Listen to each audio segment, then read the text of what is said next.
It's not about, it's not about, it's not about the injury. It's not about, it's not about, it's not about the injury. It's about the recovery.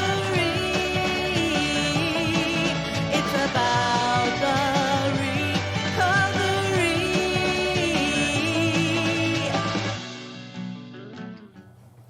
Well, hello, everyone, and welcome to the Paul Padda podcast being brought to you from Red Chimp Studios.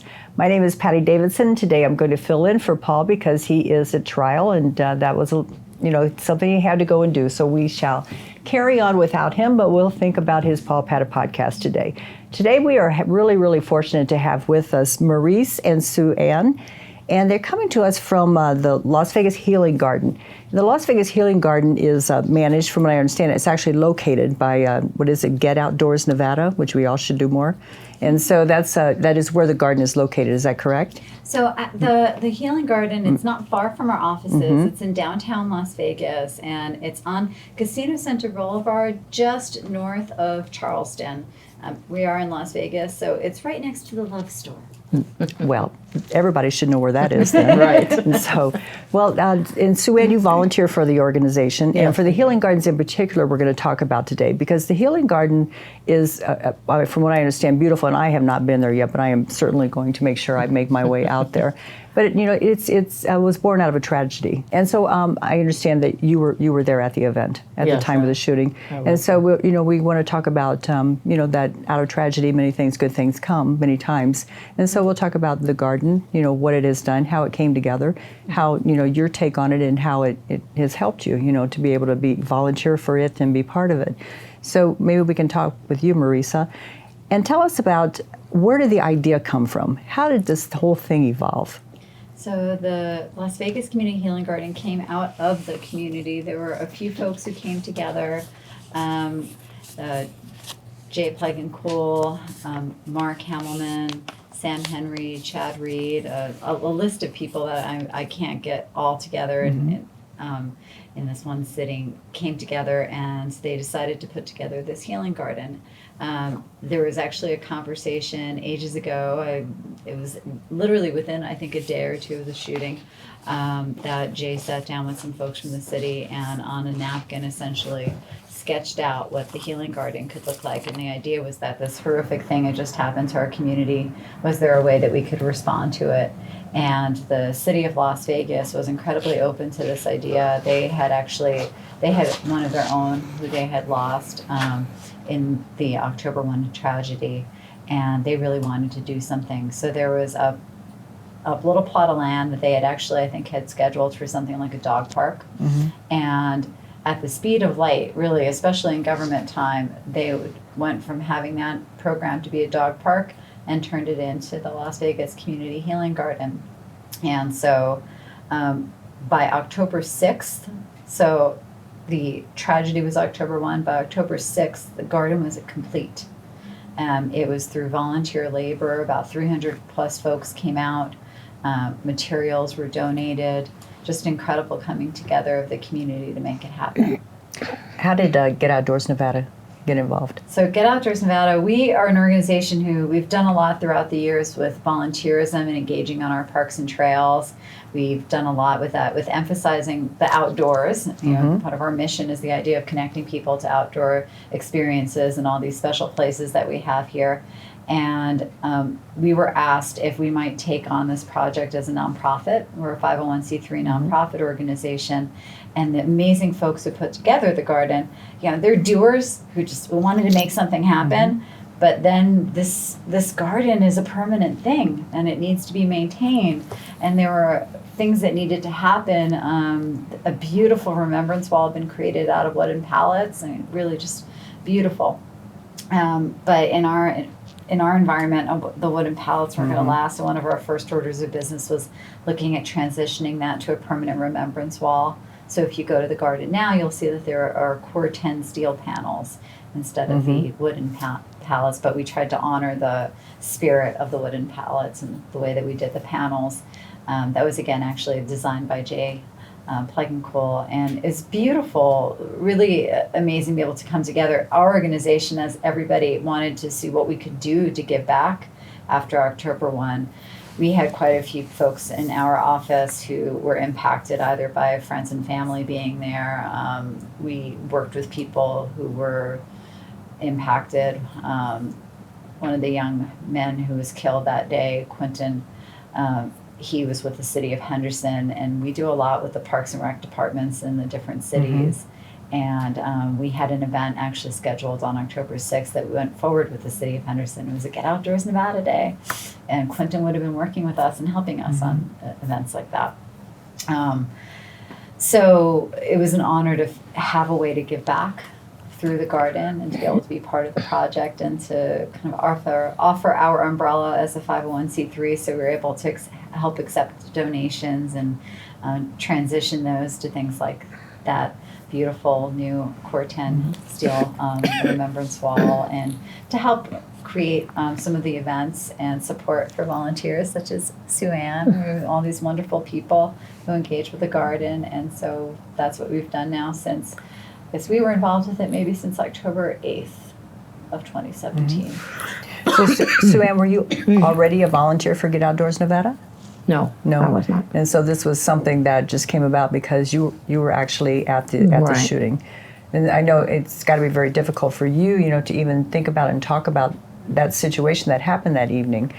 And can you tell us, a little bit about how this garden has kind of helped you, or has it helped you, in your process of the aftermath?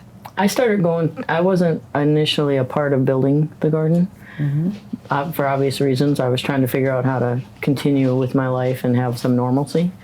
So, but then I found out that there's 58 trees there, one for each of our angels, we call them. And Denise Broditis, one of the angels, passed away in the back of my truck that night on the way to the hospital. So their family all lives in West Virginia, and I wanted to go pick out a tree for her and start decorating it and have that tree represent who she was. So I started going all the time, just mainly to take care of her tree. That was my intent. And then as I would walk through the garden, I'd pick up trash, or I'd see things on other trees that were messed up or something, and I started fixing them, or taking pictures home that were ruined and having them recreated by my nephew, who's a computer whiz, and then sealing them and taking them back, and just stuff like that. And then I connected with Mauricia and Get Outdoors, and we've just been going head on ever since then, working together and doing great things at the garden. Well, let's take a step back and find out a little bit about you guys as individuals. So, Sue Ann, tell me about yourself. How long have you been in Las Vegas? What's your... I moved here when I was 17 in 1983 for a summer job, and then I met my husband, and the guy who's now my husband, and never went home. And then so I graduated from Rancho High School here in 84, got married in 84. Then I became a school bus driver here in Las Vegas, and on September 5th of 2017 I retired with 31 and a half years in driving a school bus. So You've seen a lot of kids. Right. So been married to my husband for 36 years. I have one son who's in law school and doing fabulous, and I've just always been a helper, so this is right up my alley to help keep the garden beautiful for the survivors and the families. Now, you're going to have to go ahead and tell it, because you already mentioned, you must raise horses. I do. I have a horse that I raised, that's now 7, that I raised from 6 months old, and then 3 months ago I adopted a wild Mustang because I just felt like I needed to save one of them that was in captivity. Yeah. And I just now have been able to get on him for the first time in 3 months, so that was pretty cool. That's really, really pretty cool. That's got to be a moment when you get on top of a wild horse, isn't it? Yes, it was very cool. I was very excited. I didn't get on him long, but he didn't buck me off, so that was the main thing. Good. So. And you, Mauricia, so how did you end up in Las Vegas? Were you born and raised here? Well, quick thing also is that Sue Ann is also incredibly talented. She does an amazing amount of different types of woodwork and ironwork. And Wow. she's very creative, so I just have to inject that. So we forgot all that. You were just a bus driver. Yeah, Yeah. There's a lot of facets to Sue Ann as I've gotten to know her. I moved to Las Vegas. Actually, I had initially moved to Nevada through the Nature Conservancy. I went to work with them in Reno, Nevada, and they wanted me to move to Las Vegas. I had grown up in New York City, and I was an attorney at one point, actually, working with the Department of Justice during environmental litigation.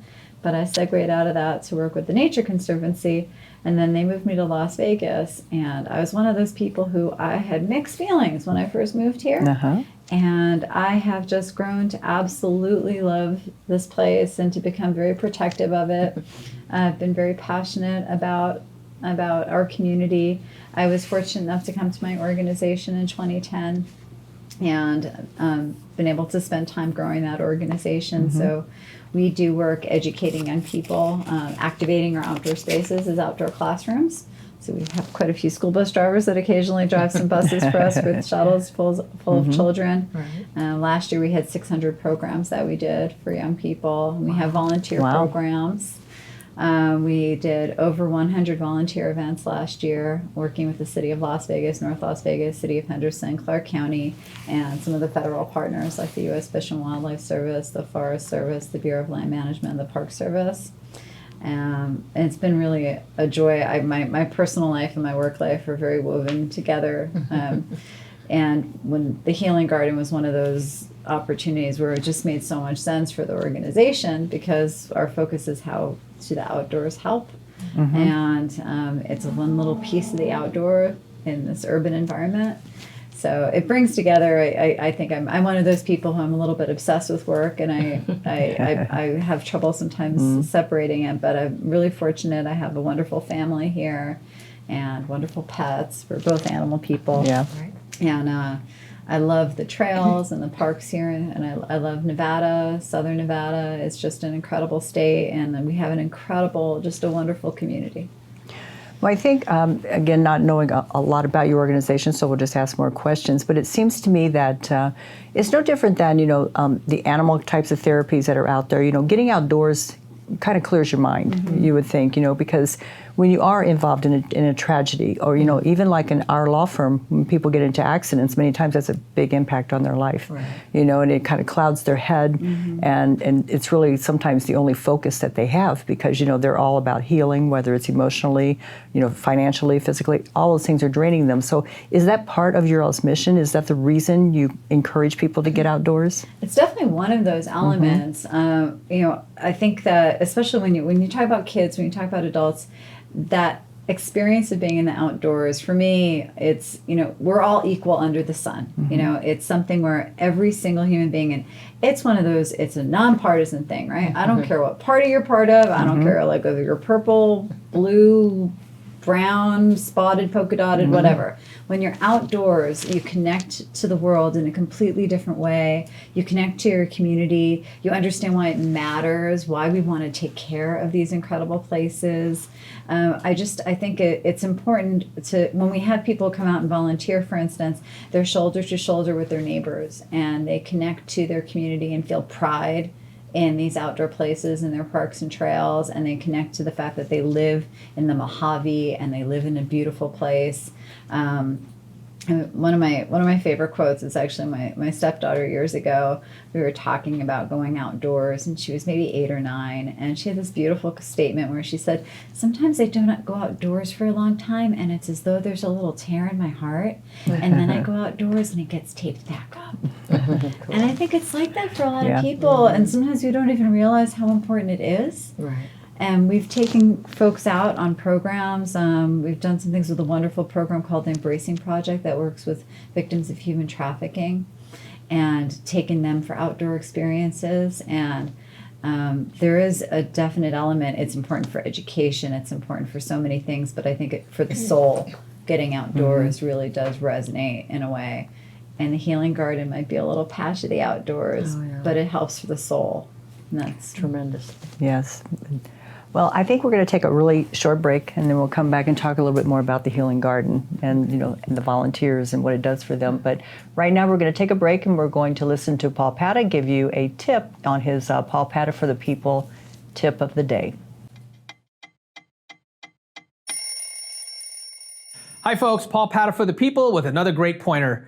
A lot of people don't understand the concept of exceptions in insurance policies. So let's say you're meeting with your insurance representative, you want to get your car insured, they present you with a contract, there's a box that you can check which says that I'm making an exception. If this person drives my car, they're not covered by the policy, which is great for the insurance company, right? Because they don't want to be liable for multiple people driving your car. So if you check that box or you put down the name of somebody who is an exception under your policy, you might be in a strange situation. You might find yourself that you're now being sued because you loaned the car to your son and daughter, but yet they're on the contract as an exception, a person who should not be driving that vehicle.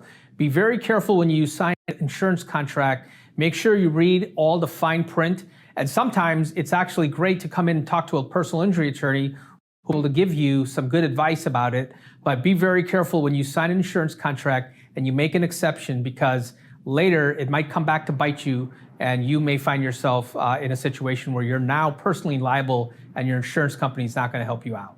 Another great pointer from Paul Padda Law.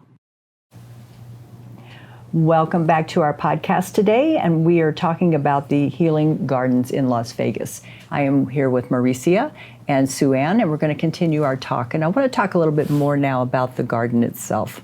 And because, again, I bet that there are a lot of people that really don't even know of its existence, why it's there, what it looks like. So I know you brought this really, really beautiful book with you. So maybe we'll pick it up and go through it a little bit, and you can explain how it came about. And the pictures in it are just phenomenal, as we were looking through it. But this is the garden. Would you say that's correct? Correct. Yes. Yeah. And This photo was actually taken on sunrise of October 1, 2018. Mm-hmm. So it was just before our remembrance of the first year. Right. And that's one of the things I absolutely love this photo in part because of that. And the pictures you were talking about, it might be hard for folks. We'll just show a couple. We'll Open show it, just a couple of things. But this was in cooperation with. So this book was done in collaboration with amazing folks from UNLV. It really wouldn't have been possible without them, because we wanted to put together a book. I don't know how to do a book. Yeah. So I went to actually the Community Partnership Office at UNLV, and I talked to them about the interest in this project. And they connected me with Clay T. White, who is the director of the Oral Histories Department with UNLV.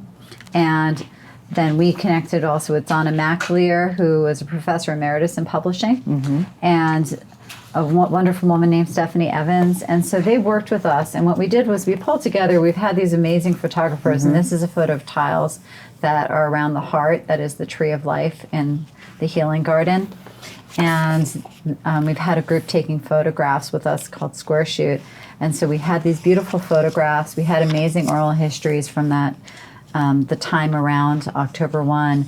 And this book, what its focus is really that process of healing and love and compassion, and the fact that places like the Healing Garden, and really in the human condition, what we're focused on, or what we should be focused on, is that moving forward and that coming together and that compassion and the kindness and finding our joy and being together as a community. The garden has photos from that first year, from that period when we completed that the new Remembrance Wall and that first Remembrance event, which, and of course, we just passed the second Remembrance. So you do an annual event? We are, yeah. Yes. Every year. Yeah. So give me a visual. What does it look like when you first walk in? Well, that's where I find my peace. So when I go there, it's, I just feel nothing but love, and I remember, as tragic as it was, all the good that happened afterwards. I went back in 9 times and helped carry people out and put them in vehicles, and it didn't matter what race they were, anybody. If somebody needed help and was yelling for help, there was 2 or 3 people there, or sometimes 6 people there, ready and willing to pick them up and carry them if that's what we had to do to get them out. And so for me, the healing garden is exactly that. It's healing. I go there, and of course, my first stop is my tree, Denise Broditis' tree, and I go there and I straighten everything out and clean everything up, and then I just continue along the path and pick up trash, and I find when I'm at my lowest, and we all have good days and bad days, and when I have my bad days, I don't care if it's 2 a.m. If I can't get it together, I get in my truck and I go to the healing garden, and I just sit there and I find my peace, and maybe I find something that needs to be straightened out on a tree, or pick up trash, and that's how I find my peace, and I feel nothing but love and encouragement when I'm there.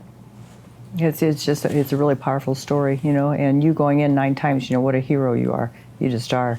Wow. And her family must be, that's the thing about it. Now you've met more people, you have a connection with, somebody that you would never have had. Those are the kind of outcomes we have to look at. Right. Again, based on trauma, based on tragedy, things happen that come out of it that make us go, okay, it's going to be okay. Right. And like Denise's family, her husband and her kids and her grandkids, we're connected on Facebook, and we kind of started this Denise Broditis selfie movement, I call it. And anytime I meet a new survivor or somebody, I always insist we take a selfie with our thumbs up and our mouth open, because she sent her husband a selfie like that every single day. So whenever I get the opportunity to do that, I get that picture, and then I say, in remembrance of Denise Broditis, and I send it to Tony, and it just makes his day a little bit better, and we become family because of the tragedy. I never knew Denise before all this happened, but I know her now through her family. Yes. So back to the garden and how it came about. So everything, because for a long time by the Las Vegas sign there was a lot of flowers and crosses and everything. So did that become part of the garden? Any of that? No, some of the similarities. So as I mentioned, the garden was completed on October 6th. So you asked about what you experience when you walk into it. There's a large tree, which is a beautiful oak tree. That's the tree of life. That's in the middle of a heart-shaped planter. And then there are 58 trees, as Sue Ann said, one for every one of the angels who was lost that night. And there's and we have a small, little patch of grass, and there's a path that you walk through.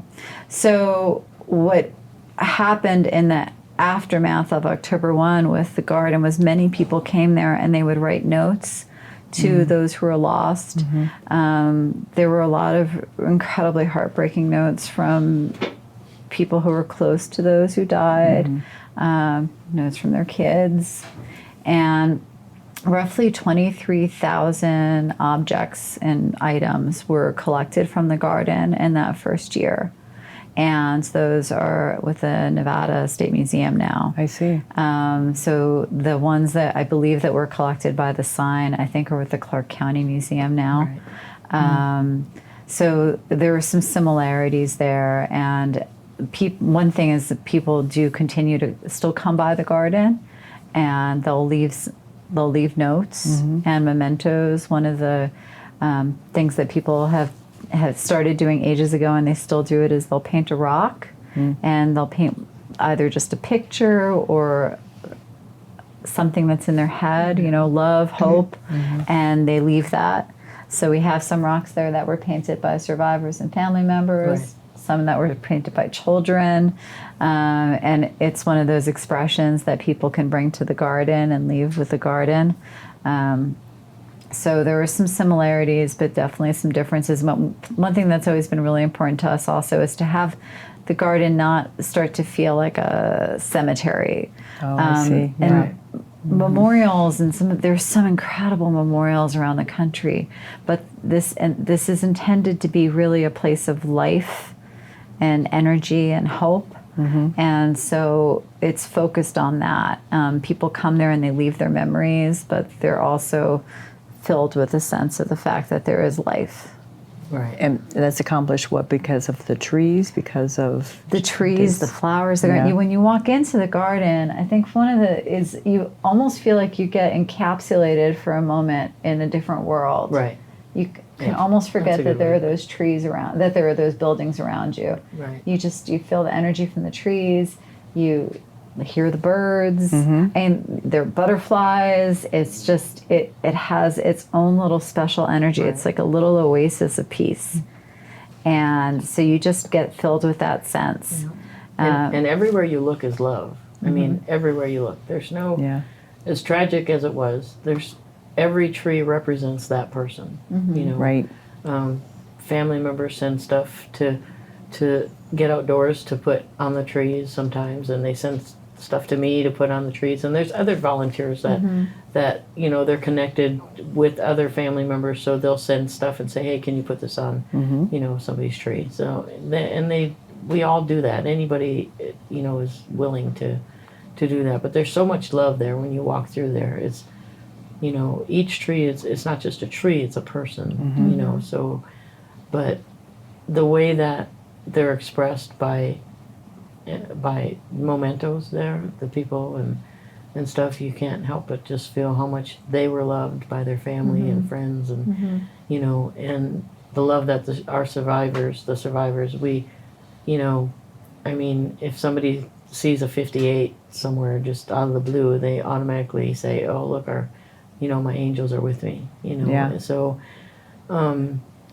it's just a huge and something I noticed from last year reunion to this year reunion is the first year reunion, everybody was kind of afraid to talk to people at the Healing Garden because, you know, we didn't know if they were family members and if they were, you know, wanted to express anything or if they wanted to be left alone or whatever.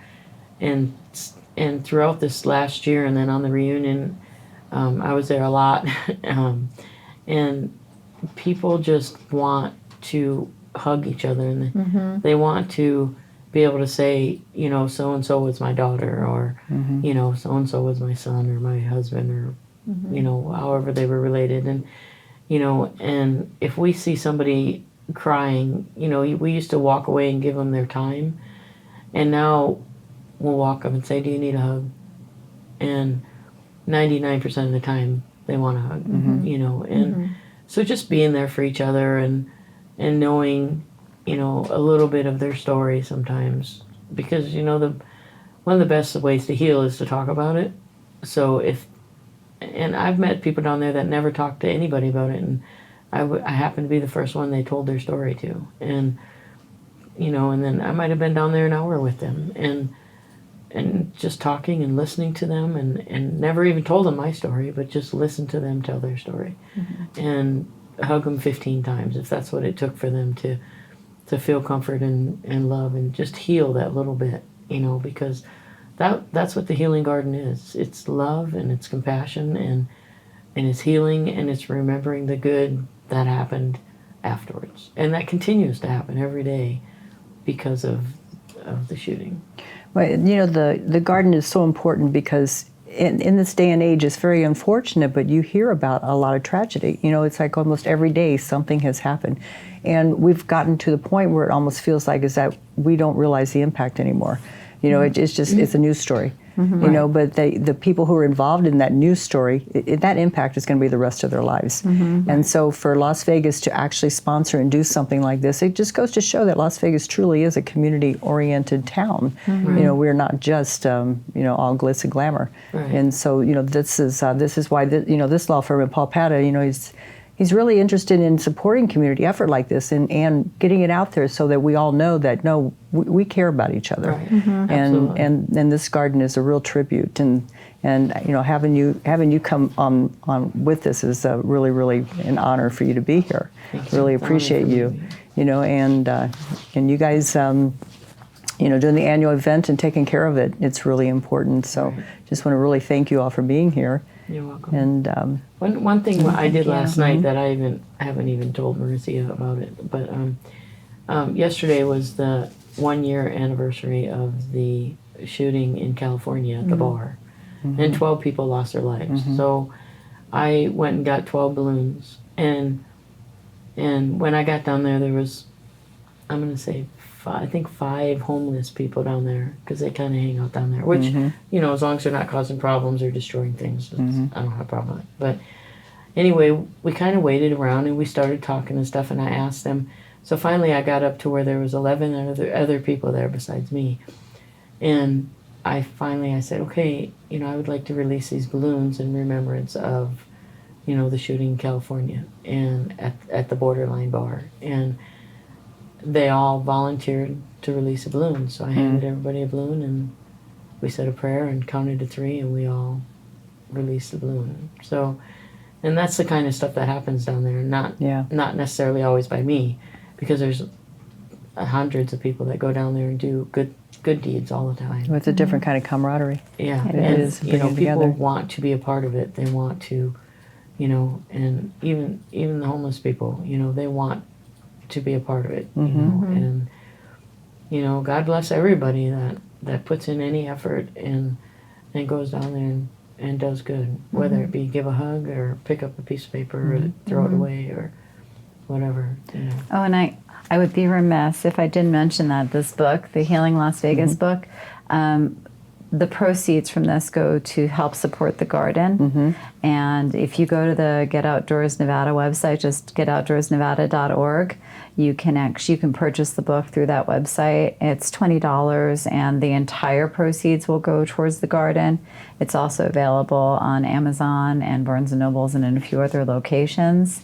But part of what we're looking for with this is a way to have funding that would come back. And by looking at towards this the book, I garden. can tell people that this is a gorgeous book. It's it really you. is. You know, so Thank it's perfect for the coffee table. Yeah. You'll You see know, a you can lot put it of out. beautiful photos, and to Sue Ann's point, there's a lot of hugging you see in Yes. this book. A lot of Right. arms around each other. Yep. It's kind of it's kind of a big hug Yeah, to absolutely. the garden and our community.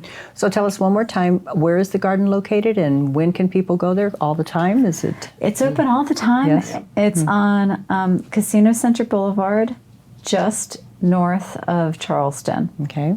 So, and you can't miss it.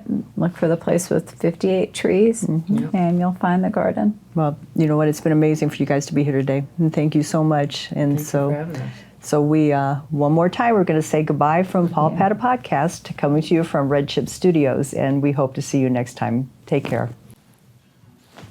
Thank you all. It's not about